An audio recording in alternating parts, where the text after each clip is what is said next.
Le but du gouvernement togolais, c'est d'appauvrir les Togolais. Lorsque vous devenez de plus en plus riche au Togo ici, on fait tout pour vous avoir du bord politique du parti au pouvoir. Si on n'arrive pas à vous avoir du bord politique du parti au pouvoir, on vous espionne. Au moindre faux pas, on vous assomme, on détruit votre business et on vous met en prison. L'orateur affirme que le gouvernement togolais vise à appauvrir ses citoyens et à empêcher l'émergence d'individus riches et influents. Il suggère que si les entrepreneurs ou les personnalités populaires ne s'alignent pas sur le parti au pouvoir, leurs entreprises sont menacées et ils risquent l'espionnage, la destruction de leur gagne-pain, voire l'emprisonnement. L'orateur cite l'exemple d'un projet d'entreprise de voitures de luxe qu'il a choisi de ne pas poursuivre au Togo en raison de ses craintes, préférant des pays voisins. Il explique que la popularité et la richesse sont perçues comme une menace potentielle par le gouvernement, qui cherche à coopter ou à neutraliser ceux qui ne sont pas de leur côté, la diaspora togolaise évitant même de créer des entreprises dans le pays par peur de représailles. On va décortiquer sa vidéo ensemble. Regarde bien jusqu'à la fin, tu ne vas pas le regretter. Like, partage et balance ton avis en commentaire. Et si t'es pas encore abonné, là, c'est le moment. C'est fait? Merci. Bonjour et bienvenue. Aujourd'hui, on va explorer un texte qui avance une thèse assez frappante concernant le Togo. Oui, bonjour. L'idée, c'est que le succès, qu'il soit économique ou même en termes de popularité, serait, disons, contrôlé. Contrôler, voire freiner, si ça ne va pas dans le sens du pouvoir en place. C'est ça. Exactement. La source suggère qu'il y aurait une stratégie pour maintenir une sorte de contrôle sur qui devient riche ou populaire. Le point de départ avancé est même assez radical. Le but serait d'appauvrir les gens, ou en tout cas d'empêcher qu'une richesse indépendante émerge. C'est ça. Si quelqu'un réussit un peu trop bien, de manière indépendante, la source affirme qu'on essaye d'abord de le rallier politiquement. De l'intégrer au système, en quelque sorte. Voilà. Mais si ça échoue, alors là, ça se complique. Ben oui. La source décrit une possible escalade. On parle d'espionnage, de chercher à nuire aux activités économiques. Voire pire. Voire même l'emprisonnement, selon ce texte. Le fond du problème, d'après l'auteur, ce serait une crainte. La crainte que cet argent ou cette popularité puisse... Financer une opposition. Ou la soutenir. C'est l'idée. Que ça devienne une menace politique potentielle. Donc, une sorte de neutralisation avant que ça n'arrive, quoi. Et l'auteur, il me semble, utilise une expérience personnelle pour illustrer ça. Oui, tout à fait. Il raconte un projet qu'il avait, une entreprise de voitures de luxe. Il cite même Ferrari, Lamborghini. Ah oui, quand même. Et il dit avoir laissé tomber ce projet au Togo. Pourquoi? La raison invoquée, c'est... La peur. La peur des obstacles, d'une faillite qui serait provoquée. Il suggère que ce serait plus facile de faire ça au Bénin ou au Ghana, par exemple. C'est un témoignage assez direct de cette appréhension, alors. Ça illustre bien ce que le texte décrit. Ce qui est intéressant ici, c'est vraiment cette dynamique, la réussite vue comme un danger potentiel. Et ça ne touche pas que les entrepreneurs, si j'ai bien lu. Ça concerne aussi d'autres personnalités. Exactement. La source cite des noms, comme Don Tevicette, ou des artistes, Masfan par exemple. Des gens connus, populaires. Voilà. Et le texte dit que soit on essaye de les coopter, donc de les rallier d'une façon ou d'une autre. De les récupérer. C'est un peu l'idée.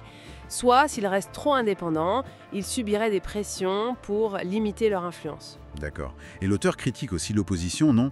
Sur sa capacité à attirer ces gens. Oui.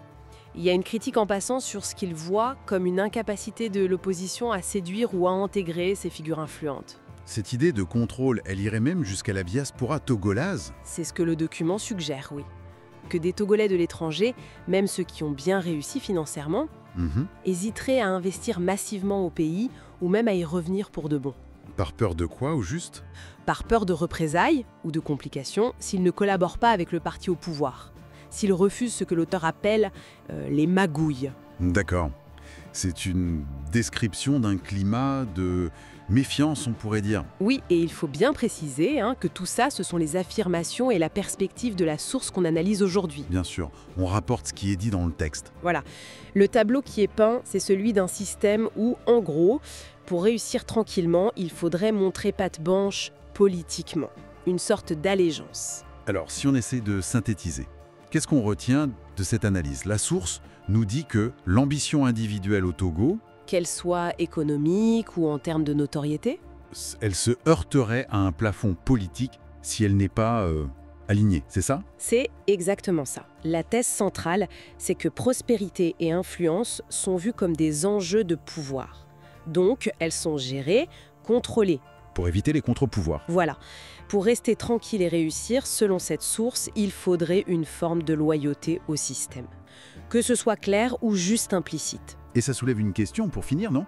Si ce climat tel que décrit par la source existe vraiment, mais quelles conséquences ça pourrait avoir à long terme sur l'innovation, l'esprit d'entreprise, le développement du pays en général?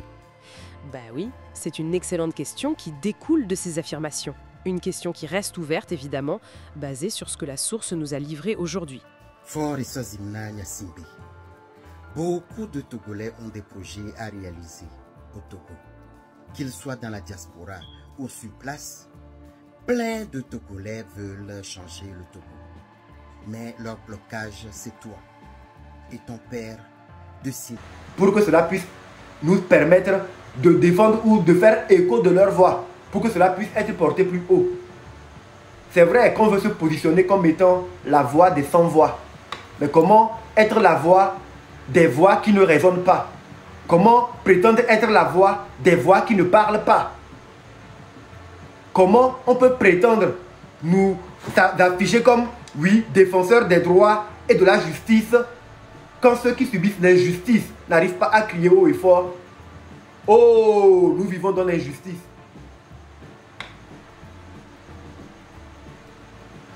Il faut qu'on sache que ceux dont nous sommes engagés, ceux dont nous sommes engagés, ce n'est pas une affaire d'une personne. Ça nous concerne nous tous. Nous sommes 9 millions. Dans les 9 millions, on peut dire qu'il y a 5 millions ou 6 millions de personnes qui aiment ce qui se passe.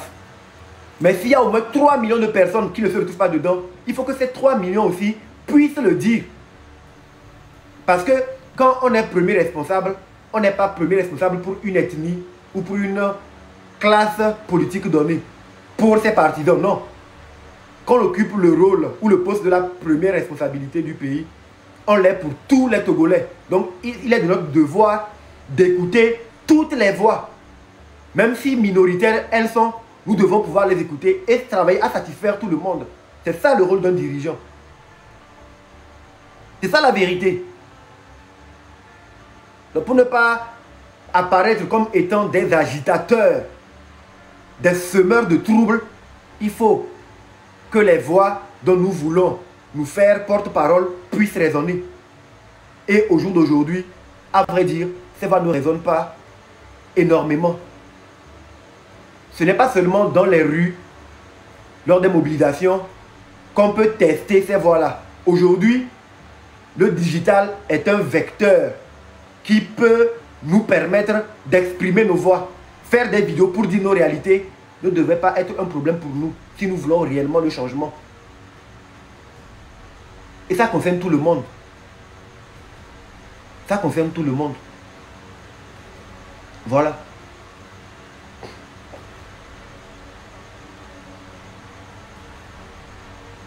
Donc,